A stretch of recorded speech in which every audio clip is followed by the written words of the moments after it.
I remember a small patch of garden I once took over. It was a sad sight to see. The soil was not just empty, it felt completely lifeless.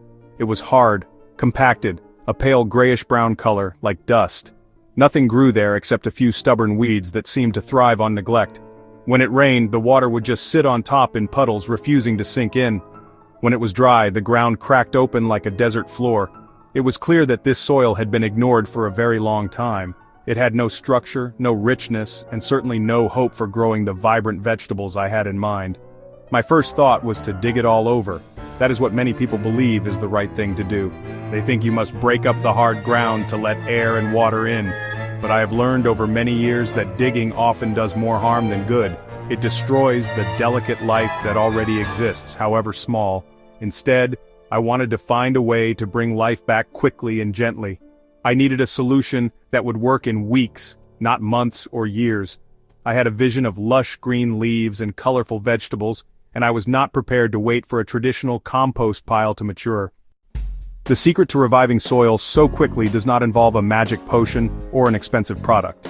It is a simple, layered approach that I call a soil lasagna, or a rapid soil revival. This method is much faster than waiting for a traditional compost pile to break down, which can often take 6 months to a year. It is also more effective than just spreading fertilizer on top of the ground. Fertilizers are a quick fix. They feed the plant directly, but do very little to improve the health of the soil underneath.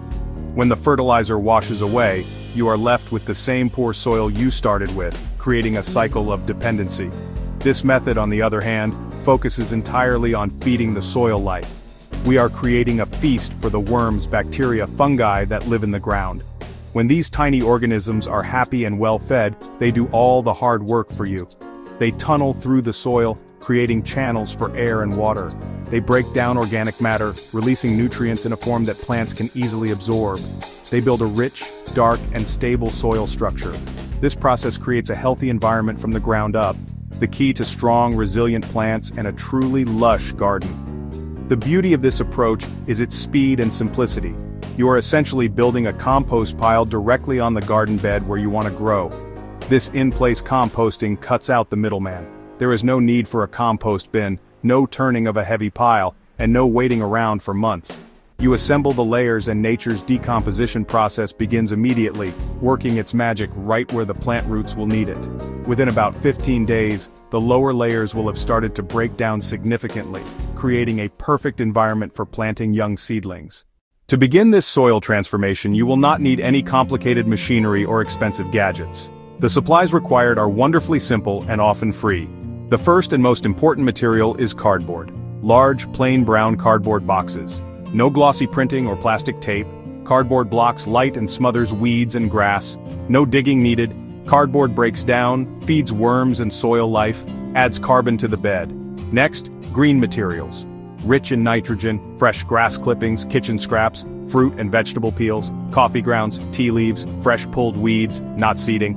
Greens are the fuel for microbes. Now, brown materials. Dried leaves, straw, shredded newspaper, small wood chips. Browns provide structure and balance nitrogen. They create air pockets, preventing a dense, soggy mess. They break down slowly, feeding fungi. Finally, active microbes. No need to buy special stuff.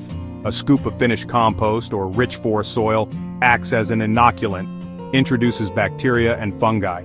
Keep layers moist. Watering can or hose. Keeping the layers moist is crucial for decomposition to begin and continue effectively.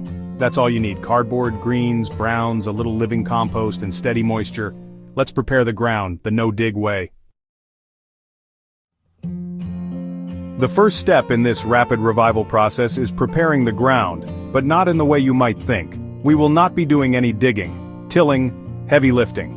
Your main goal here is simply to clear the surface of any large obstacles. Walk over the area you have chosen for your new garden bed. Remove any big rocks, sticks, pieces of rubbish that might get in the way of laying your materials flat. If there are any very tall woody weeds, cut them down to ground level with shears or a strimmer. Leave the roots in the ground. Once clear of large debris, mow or trim any existing grass or weeds as short as possible. Let the clippings fall right where they are.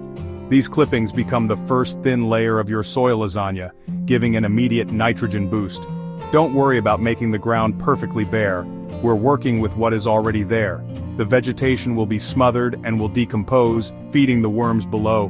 Now it's time for the cardboard. This is crucial. Lay large, flat pieces of cardboard directly on the mown area. Overlap the edges by at least 6 inches, about 15 centimeters.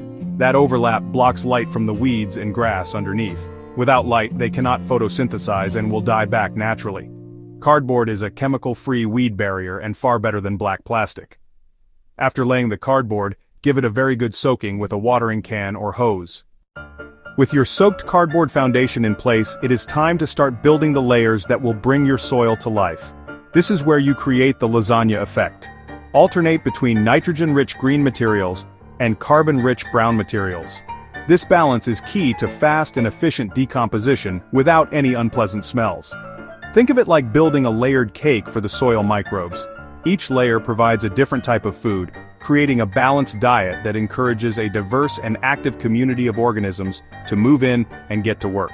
Start with a layer of your green materials directly on top of the wet cardboard. This layer should be about 2 to 4 inches, or 5 to 10 centimeters, thick. Fresh grass clippings, kitchen scraps, pulled weeds. Spread these materials evenly across the entire surface.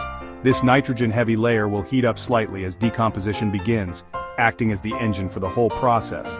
Do not worry about chopping up the kitchen scraps too finely.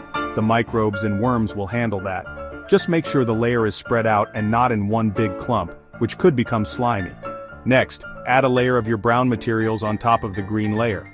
This carbon-rich layer should be a bit thicker, perhaps 4 to 6 inches or 10 to 15 centimeters deep. Dried leaves, straw, shredded newspaper. This layer provides bulk and structure, trapping air and preventing the green layer from compacting and becoming anaerobic. The brown materials also absorb excess moisture and provide a slow-release food source for fungi. Fungi are brilliant at breaking down tougher, woodier materials and creating stable humus in the soil. After you have laid down your first brown layer, give it a light watering. You do not need to soak it as you did with the cardboard, but a gentle sprinkle will help settle the materials and maintain moisture. You can then repeat the process, adding another layer of greens, followed by another layer of browns. Aim for a total height of at least 12 inches or 30 centimeters. The more layers you add, the more organic matter you are providing, and the richer your final soil will be. This layered bed is a powerhouse of potential. Now that you have built up your alternating layers of green and brown materials, hands adding green then brown, it is time to add the secret ingredient that truly accelerates the entire process. This is the microbial inoculant. As mentioned before, this is not a product you need to buy. Use living soil or finished compost from your garden. Take a few handfuls of rich, dark compost or soil from a healthy part of the garden. Sprinkle it thinly over the top of your final brown layer. You are seeding your new bed with a thriving population of the exact microbes needed for rapid decomposition. Bacteria, fungi, other microorganisms. Think of it like adding a sourdough starter to a batch of flour and water. The starter contains the living yeasts and bacteria. In the same way, this small amount of living soil introduces a diverse army of microscopic workers to your pile. These organisms will multiply rapidly in the food-rich environment you have just created. They are experts at breaking down organic matter and give the process a massive head start, much faster than starting a compost pile from scratch. After you have sprinkled on your microbial inoculant, the final and most important step is to add a top cover layer. About 2 inches or 5 centimeters of finished compost or good quality topsoil. This top layer acts as a blanket, holding in the moisture and gentle warmth generated by the decomposition below. It also provides a clean, weed-free and stable medium to plant your seedlings directly. This means you do not have to wait for the entire pile to break down before you can start growing. Once you have added this final compost layer, give the entire bed one last gentle watering. The bed is now complete. For the next 15 days, your only job is to ensure it stays consistently moist, like a wrung-out sponge. Do not let it dry out completely, but also do not flood it. Check it every few days, and if the top layer feels dry, give it a light watering. This rapid soil revival method outpaces traditional composting for several key reasons. A conventional compost pile is a separate entity. You build it, turn it. Wait for it to mature before you can move it to your garden beds. This process involves a lot of waiting and heavy lifting. Our soil lasagna method cuts out all of those extra steps. By building the compost pile directly where you want to grow, you are combining two major tasks into one simple process. The decomposition happens in place, enriching the ground below from day one, with no turning or moving required. Furthermore, this method provides an ideal environment for the soil food web to thrive immediately.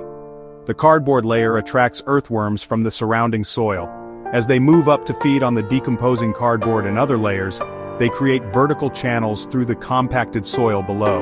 This natural aeration does a far better job than a garden fork ever could. It brings air and water deep into the ground, healing the compacted soil without the destructive disturbance of digging.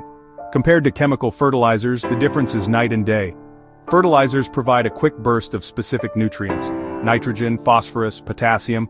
They act like a sugary energy drink for plants, leading to a rapid but often weak flush of growth.